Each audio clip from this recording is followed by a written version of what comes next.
Il pourrait, selon vous, emporter la marque LR avec lui?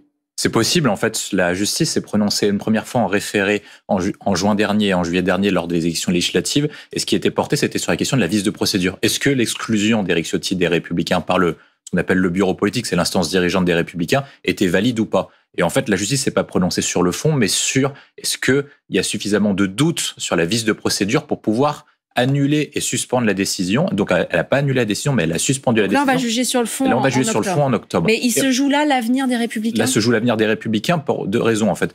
Les Républicains aimeraient négocier éventuellement avec Éric Ciotti une démission parce qu'Éric Ciotti veut lancer un nouveau mouvement. Mais ce qui se joue, c'est qu'il ne veut pas démissionner parce qu'il peut, pour l'instant, bloquer les Républicains dans la mesure où il est toujours président et que les Républicains ne peuvent pas mener d'action, ils ne peuvent pas investir des candidats, ils ne peuvent pas mener des actions, faire campagne, etc. Et donc, ils font une action en civil en lui disant que si par cas il refusait de démissionner, il lui porterait des dommages et intérêts au regard de ses actions portées en juin et juillet dernier. L'argent qui reste le nerf de la guerre quand même, surtout en politique. Alors que doit faire la droite aujourd'hui? On a vu Nicolas Sarkozy dans cet entretien en Figaro enjoindre son camp à assumer ses responsabilités, à aller gouverner. Est-ce qu'il a raison aujourd'hui, selon vous, Nicolas Sarkozy, de pousser la droite à prendre une partie du pouvoir qui est à sa disposition? En fait, le Parti socialiste et les Républicains sont dans la même situation, c'est-à-dire que ce sont des partis de gouvernement, donc ils ont vocation à gouverner. Et si par cas ils veulent véritablement changer la vie des Français, c'est plus simple de le faire lorsque vous êtes aux responsabilités que lorsque vous êtes dans l'opposition. La grille de lecture qui est portée, c'est que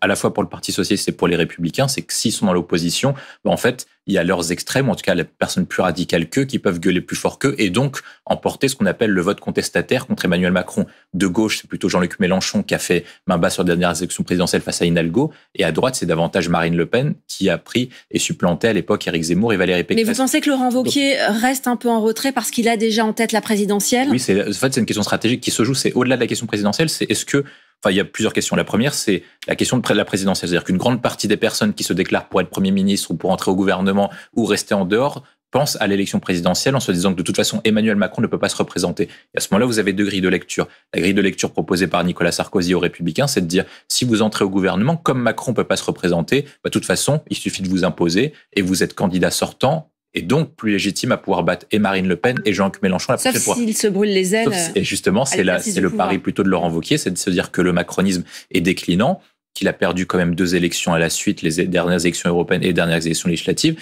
et que si par cas il s'y colle, il perdrait le peu d'électeurs qui lui restent, et donc il pourrait éventuellement se compromettre, et surtout, on arriverait sur un scénario à l'italienne qu'ils évoquent souvent, c'est-à-dire qu'en fait, tout le monde, tous les partis de gouvernement seraient ensemble, ce qui ouvrait uniquement la voie de l'opposition et de l'alternance à Marine Le Pen, qui n'était quand même pas si loin de l'emporter la dernière fois, en tout cas au regard de son score au premier tour. C'est un peu ça qui joue, c'est une question de stratégie, et surtout, le deuxième point, j'y arrive, c'est une question de ligne politique. Je pense qu'une partie des Républicains n'ont pas la même option qu'Emmanuel Macron, surtout que le contexte est quand même différent que lorsque l'ancien président Nicolas Sarkozy l'avait proposé, parce que c'est pas la première fois qu'il propose une coalition entre les Républicains et la République, enfin Renaissance, pardon.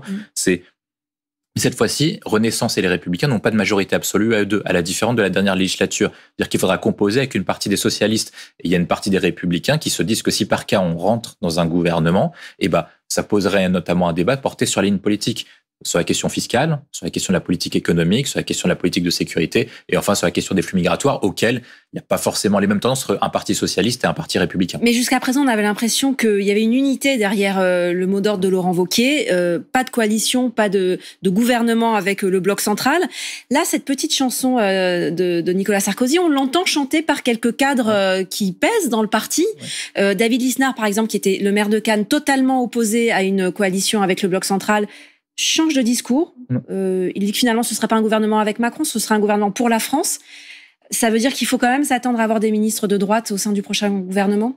En fait, la question qui est posée sur des personnalités comme David Lisnard et Valérie Pécresse, c'est est-ce qu'ils disent ça pour faire entrer LR au sein du gouvernement ou pour pouvoir éventuellement postuler eux-mêmes comme Premier ministre? Et donc, c'est pas forcément la même grille de lecture. Ce qu'on voit, c'est qu'il y a à peu près 2 tendances, et des personnalités qui étaient pour la coalition le sont moins désormais maintenant, et des personnalités qui n'étaient pas pour la coalition le sont. Donc la donne a complètement changé pour 2 raisons principales. La première, c'est que une grande part des électeurs de droite des Républicains ont peur d'une arrivée au pouvoir du nouveau Front populaire de Jean-Luc Mélenchon et de Lucie Castet. Et ils se disent que si par cas ils ne rentrent pas au gouvernement, donc additionnant les députés des Républicains avec ceux de Renaissance, c'est la NFP qui a la plus grande coalition à l'heure actuelle. Le deuxième paramètre, c'est que l'attente des électeurs aussi a changé dans la mesure où nous sommes dans une crise politique et que vous allez avoir le vote du budget. Comment on va faire pour payer les retraites? Comment on va faire pour éviter la crise de la dette? Et tous ces sujets-là appellent en fait certains à se dire qu'il faut soutenir le président de la République, même s'ils ne sont pas d'accord avec lui, pour pouvoir sortir de cette crise. Pour sortir de cette crise. Donc, vous avez des personnalités qui sont dessus et qui se disent qu'il y a peut-être un coup à jouer d'un point de vue politique. Alors, on a vu ce qui se passe du côté de la droite. De son côté, Olivier Faure va-t-il parvenir à sauver l'unité de son parti? Il doit s'exprimer aux alentours de 11h dans le cadre des universités d'été du PS à Blois. Désormais, 2 courants contraires traversent le parti. D'un côté, des élus qui veulent s'ouvrir à une coalition. De l'autre, la ligne du premier secrétaire Olivier Faure qui, coûte que coûte, soutient la candidature de Lucie Castet. Camille Plaisant. Ils sont arrivés en ordre de marche, tous derrière leur candidate à Matignon, Lucie Castet. Pour elle, aucun doute, l'ensemble du Front populaire lui accorde sa confiance. Je me sens pas du tout moins soutenue qu'avant. Vous voyez l'accueil ici. Je me sens soutenue par les 4 forces du nouveau Front populaire. Et j'ai pas l'impression que ça soit démenti par les militants qui appellent tous à l'unité.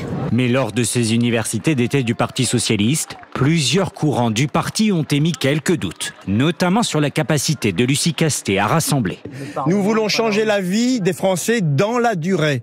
Et dans la durée, cela passe par des clarifications politiques que seul un congrès peut faire au niveau du Parti socialiste. Des élus locaux, mais également des ténors du Parti socialiste, opposants internes à Olivier Faure. Parce que la direction nationale du Parti socialiste a choisi la stratégie de la France insoumise qui consiste à être dans le bruit et la fureur en appelant à manifester. Donc vous avez compris que nous n'irons pas manifester le 7 septembre prochain parce qu'il nous semble qu'il faut trouver des solutions. Pour cette opposition, les choses sont claires. C'est au Parti socialiste seul de décider d'un Premier ministre issu de la gauche démocrate, capable de compromis.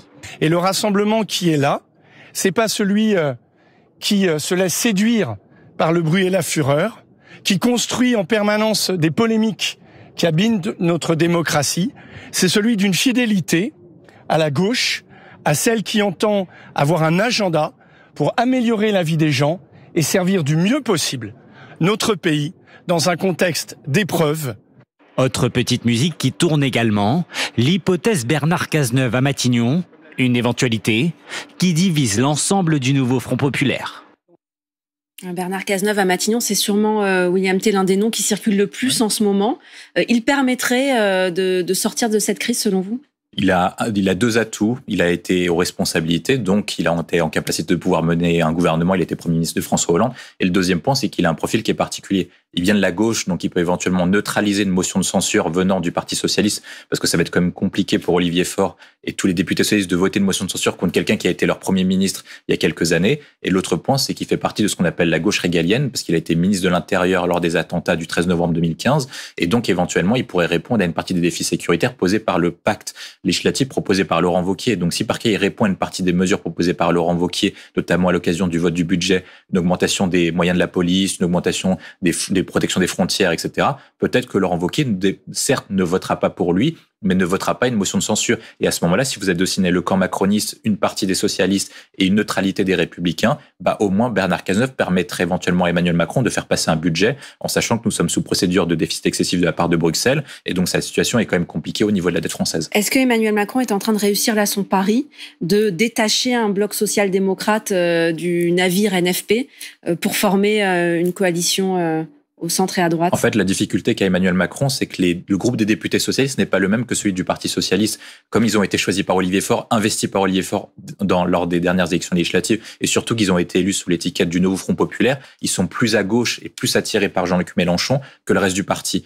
Par contre, là où il a un moyen de pression, c'est que une grande partie du Parti socialiste, en fait, aimerait se détacher. C'est le cas de des motions de Meyer-Rossignol et d'Hélène Geoffroy, qui représentent à peu près 50% du parti, qui aimeraient davantage une autre ligne politique, de la même manière que Carole Delga, mais qui ne représentent pas, donc, et c'est une information importante, non, pas les députés. 50% du groupe socialiste à l'Assemblée nationale. Mais le parti. Et au Parti socialiste, oui. Pardon, une toute dernière question, vraiment toute bête, mais d'après vous, qu'est-ce qu'il attend là, Emmanuel Macron, pour nommer son ou sa première ministre? Le premier, c'est de savoir si vraiment Bernard Cazeneuve ou un autre profil comme celui-ci pourrait vraiment neutraliser les motions de censure des Républicains et du Parti socialiste, parce que je pense qu'il espère à minima que le Premier ministre ou la Première ministre puisse passer au moins le vote du budget. Votre pronostic? Je pense que c'est un profil similaire à Bernard Cazeneuve. Voilà, on reste sur la piste Cazeneuve. Merci à vous, William T, de nous avoir livré votre analyse sur le plateau de France Info. Merci à vous. Il n'y a, selon son père, plus d'espoir de sauver la fillette de 7 ans.